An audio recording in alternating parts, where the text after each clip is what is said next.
دین کے لیے ہم اپنا تن من دھن لگائیں، اور اس میں سب سے پہلے ہمیں اپنی آخرت کی فکر ہے اور ان کی مدد کریں. وَاتَّبَعُوا النُّورَ الَّذِي أُنزِلَ مَعَهُ، اور پیروی کریں اس نور کی جو ان کے ساتھ نازل ہوا، یعنی قرآن. اولئک هم المفلحون، ایسے ہی لوگ ہیں جو فلاح پائیں گے.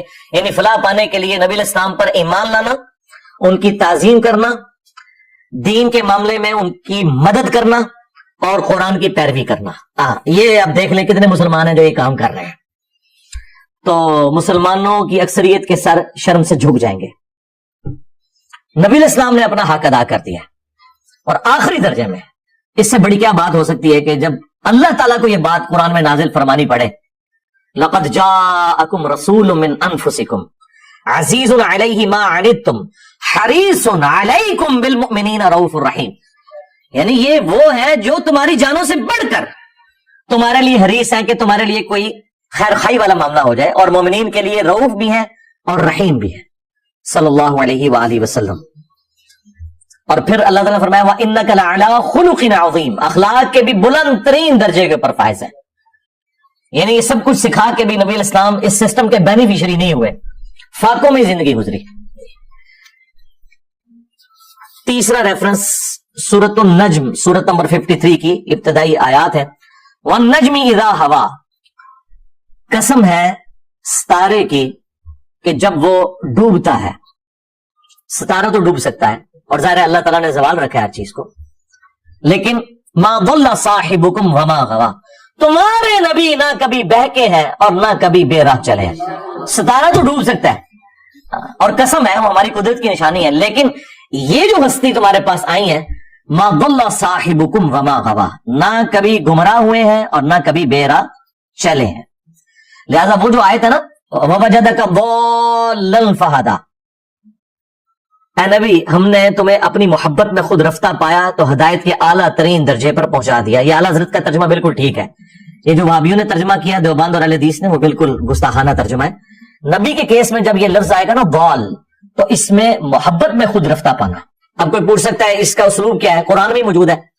حضرت یوسف علیہ السلام کے بھائیوں نے، جو کہ صحابہ تھے اپنے والد کے یعقوب علیہ السلام کے، اپنے ابا جان کے بارے میں کہا ان ابانا لفی ضلال مبین، بے شک ہمارے ابا جان تو یوسف کی محبت میں ڈوب چکے ہیں. حالانکہ وہاں وہی لفظ ضلال آیا ہوا ہے، لیکن وہاں کیا وہ یہ تو نہیں کہہ رہے تھے ہمارے ابا جان گمراہ ہو چکے ہیں، نہیں، محبت میں ڈوب چکے ہیں. وَوَجَدَكَ ضَالًّا فَهَدَىٰ، اے نبی ہم نے آپ کو اپنی محبت میں خود رفتہ پایا تو آپ کو ہدایت کے بلند ترین مرتبے پر پہنچا دیا. ڈیٹم لیول کی ہدایت تو آپ کی پیدائش سے لے کر وفات تک ہے. ہر ایک پیغمبر اللہ تعالیٰ کی حفاظت میں ہوتا ہے پیدائش سے لے کر وفات تک، لیکن اعلیٰ درجے کی جو ہدایت ہے وہ اللہ تعالیٰ وحی کے ذریعے اسے عطا فرماتا ہے. وَمَا يَنطِقُ عَنِ الْهَوَىٰ، اور یہ اپنی خواہش نفس سے کچھ نہیں کہتے. إِنْ هُوَ إِلَّا وَحْيٌ يُوحَىٰ، یہ وہ کہتے ہیں جو اللہ تعالیٰ انہیں وحی فرماتا ہے. یعنی نبی علیہ السلام کی یہ شان ہے، اس لیے تو ہم کہتے ہیں بھائی امام اس کو مانو جس کی قبر مدینے میں صلی اللہ علیہ وآلہ وسلم، کہ جو نہ کبھی گمراہ ہوئے نہ کبھی بے راہ چلے اور اپنی خواہش سے کچھ نہیں کہتے بلکہ اللہ کی وحی کی تائید کے ساتھ بولتے ہیں. اگر کہیں آپ نے کوئی ذاتی اجتہاد اپنا کیا بھی ہے تب بھی اللہ تعالیٰ نے وحی کے ذریعے اس کی ریمیڈی فرما دی. اگر وہ اللہ تعالیٰ کو پسند نہیں آیا، وہ گناہ کی کیٹیگری میں نہیں ہوتا، اسے لغزش کہا جاتا ہے. وہ ایک ٹاپک الگ سے ہے، اس میں میری ویڈیو دیکھ لیں، انبیاء گناہ نہیں کرتے. بہرحال یہ نبی علیہ السلام کا پروٹوکول ہے، اور اسی پروٹوکول کی وجہ سے مسند احمد میں حدیث ہے کہ بلکہ یہ سنن ابی داؤد کے اندر بھی حدیث موجود ہے کہ ایک صحابی تھے عبداللہ بن عمر بن عاص رضی اللہ تعالیٰ عنہ. وہ کہتے ہیں کہ میں نبی علیہ السلام سے جو بھی بات سنتا تھا نا وہ لکھ لیا کرتا تھا. پھر مجھے کچھ لوگوں نے کہا کہ نبی علیہ السلام کبھی غصے کی حالت میں ہوتے ہیں، کبھی آپ غم کی حالت میں ہوتے ہیں، تو تم ہر بات نہ لکھا کرو. تو میں نے لکھنا چھوڑ دیا. نبی علیہ السلام نے کچھ دن کے بعد پوچھا کہ تم کیوں نہیں لکھ رہے؟ تو انہوں نے کہا یا رسول اللہ اس طرح مجھے لوگوں نے کہا تھا تو میں نے لکھنا چھوڑ دیا. تو آپ علیہ السلام نے فرمایا کہ اللہ کی قسم، اپنی مبارک زبان کو پکڑا، اللہ کی قسم اس زبان سے حق کے سوا کچھ نہیں نکلتا. یہ پروٹوکول صرف نبی علیہ السلام کا ہے، اور اللہ تعالیٰ نے اسی پروٹوکول کی وجہ سے نبی علیہ السلام کو اس پلانٹ ارتھ پہ اپنا خلیفہ بنایا. وما رمیتا اذ رمیتا ولکن اللہ رما. اے نبی جب تم نے کنکریاں ماری تھیں کافروں کے لشکر کی طرف، وہ تم نے نہیں ماری تھی بلکہ وہ تو اللہ نے ماری تھی، جب کہ تم نے ماری تھی. یعنی اللہ تعالیٰ نے اپنے پیغمبر کو، ان کے مبارک ہاتھ کو اپنی طرف منسوب کیا، کیونکہ دنیا پہ وہ اللہ کے ریپرزینٹیٹو ہیں. ید اللہ فوق ایدیہم، اصحاب شجرہ کے بارے میں آیا کہ جب یہ درخت کے نیچے آپ کی بیعت کر رہے تھے نا، آپ کے ہاتھ پہ اللہ کا ہاتھ تھا ان کے ہاتھ کے اوپر. یعنی یہ نہیں کہ نبی علیہ السلام کا ہاتھ جو ہے وہ اللہ کا ہاتھ فزیکلی، مراد یہ کہ وہ اللہ کے ریپرزینٹیٹو ہیں. ریفرنس نمبر 4،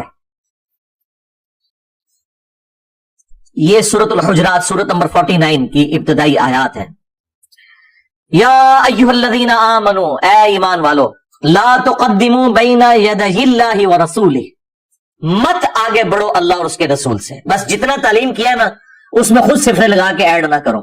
جو تعلیمات ہیں، جہاں پر فرمایا کہ یہاں پہ رک جاؤ وہاں پہ رک جانا ہے، جہاں پہ فرمایا کہ یہ حلال ہے اسی کو حلال سمجھنا ہے، جس کو حرام کیا اسی کو حرام سمجھنا ہے. خود سے دین میں کوئی بدعتیں داخل نہیں کرنی.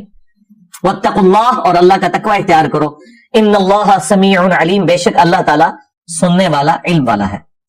یا ایھا الذین آمنوا، اے ایمان والو، لا ترفعوا اصواتکم فوق صوت النبی، اپنی آواز کو بھی کبھی نبی صلی اللہ علیہ وآلہ وسلم کی آواز سے بلند نہ کرنا. ولا تجہروا لہ بالقول کجہر بعضکم لبعض، اور ان کے حضور اس طریقے سے بلند آواز میں گفتگو نہ کرنا جس طرح آپس میں ایک دوسرے کے ساتھ کرتے ہو. ان تحبط اعمالکم وانتم لا تشعرون، ایسا نہ ہو کہ تمہارے اعمال برباد کر دیے جائیں اور تمہیں شعور بھی نہ ہو، توبہ کی توفیق بھی نہ ملے. اور یہ حیران کن بات ہے کہ یہ آیت کسی عام انسان کے بارے میں نازل نہیں ہوئی، بلکہ صحیح بخاری کے اندر شان نزول موجود ہے. عبداللہ ابن ابی ملیکہ تابعی کہتے ہیں قریب ہے کہ اس مخلوق کے دو بہترین لوگ یعنی ابو بکر اور عمر برباد ہو جاتے جب انہوں نے انجانے میں رسول اللہ کے حضور اپنی آوازوں کو بلند کر دیا. ایک قبیلہ آیا ہوا تھا، نبی علیہ السلام کی یہ مبارک عادت تھی کہ جب قبیلہ اسلام قبول کر کے واپس جاتا تھا تو ایک فوکل پرسن آپ مقرر کرتے تھے. حضرت ابو بکر نے مشورہ دیا کہ اس کو فوکل پرسن مقرر کریں. حضرت عمر نے کہا نہیں یا رسول اللہ اس کو کریں. اس میں وہ آپس میں ان کی تلخ کلامی ہوگی، نبی علیہ السلام سے کوئی بدتمیزی نہیں کی، آپس میں آوازیں بلند ہوئی تو یہ آیات نازل ہوئی کہ اگر تم نے بھی رسول اللہ کے حضور آپس میں بھی بات کرتے ہوئے آواز کو بلند کیا چھٹی ہو جائے گی. تو سرکار اگر یہ ابو بکر عمر کا سٹیٹس ہے تو بابے تو شاہی کوئی نہیں. یعنی نبی علیہ السلام کی آواز سے آواز بلند کرنا اعمال کو برباد کرتا ہے. نبی کی حدیث سے کسی بابے کے قول کو بلند کرنا وہ تو تمہارا ایمان ہی برباد کر دے گا، کیونکہ میں نبی سا ہے کوئی نہیں، تیرے بابے تھے شاہی کوئی نہیں، بلکہ بابے تھے شاہی کوئی نہیں. یہ دیکھ لیں، یہ کتابوں کا خدا ہے. اب اسی بخاری کی حدیث میں آتا ہے کہ عبداللہ ابن زبیر کہتے ہیں کہ ان آیات کے نازل ہونے کے بعد حضرت عمر اتنی آہستہ آواز میں گفتگو کرتے تھے کہ حضور کو سنائی نہیں دیتی تھی، اور آپ کہتے تھے عمر اونچا بولو مجھے آواز ہی نہیں آ رہی، اتنے ڈر کے. پھر اللہ تعالیٰ نے اسی کا انعام دیا، اگلی آیات نازل ہوئی ان الذین یغضون اصواتهم عند رسول اللہ، بے شک وہ لوگ جو اپنی آوازوں کو پست رکھتے ہیں رسول اللہ کے حضور. اولئک الذین امتحن اللہ قلوبهم للتقوی، یہی وہ لوگ ہیں جن کے دلوں کو اللہ نے تقوی کے لیے چن لیا، یہ پرہیزگار لوگ ہیں. لہم مغفرۃ واجر عظیم، ان کے لیے مغفرت اور اجر عظیم ہے. اور مزے کی بات ہے ان آیات کو اللہ تعالیٰ نے وہ مقبولیت دی کہ روزہ شریف پہ کئی سو سال سے یہی آیات ہیں. ایگزیکٹلی روزہ شریف کی جو جالی ہے، جو سینٹرل جالی ہے، 3 پورشن میں بنی ہوئی ہے. سینٹرل جو جالی ہے جس میں وہ دائرے کے نشان ہے، ایک بڑے دائرے کا نشان ہے، اس کے پیچھے نبی علیہ السلام کی قبر مبارک، آپ کا چہرہ مبارک ہے پیچھے کر کے، اس کے بعد سیدنا ابوبکر سیدنا عمر. اس جالی کے اوپر یہی لکھا ہے یا ایھا الذین آمنوا لا ترفعوا اصواتکم فوق صوت النبی. اور جو اس طرف جالی ہے باب السلام کی طرف سے جب آپ انٹر ہوتے ہیں، وہ بھی گولڈن جالی ہیں، ان کے اوپر یہ آیت لکھی ہوئی ہے ان الذین یغضون اصواتهم عند رسول اللہ. اور جو باب جبریل کی طرف تیسری جالیاں آتی ہیں جب آپ سلام عرض کر کے آگے چلتے ہیں تو ان کے اوپر پھر وہ آیت لکھی ہے ما کان محمد ابا احد من رجالکم ولکن رسول اللہ وخاتم النبیین. تو میرے بھائی یہ بڑا سینسٹیو ایشو ہے. یہاں تو لوگ کہتے ہیں جی خیر حدیث، بلکہ وہ تو ایک مفتی کہتا ہے جی یہ ہمیں بار بار نہ بتایا کرو حدیث میں آیا حدیث میں آیا. کہہ دسیے تم فتاوی عالمگیری چاہے قدوری شریف ہی چاہے کہ کتے نال منہ کالا کر لو تے کھوتے نال منہ کالا کر لو تے اے ہوندا ہے. اے دسیے تم ہمیں نہ حدیثیں سنایا کرو.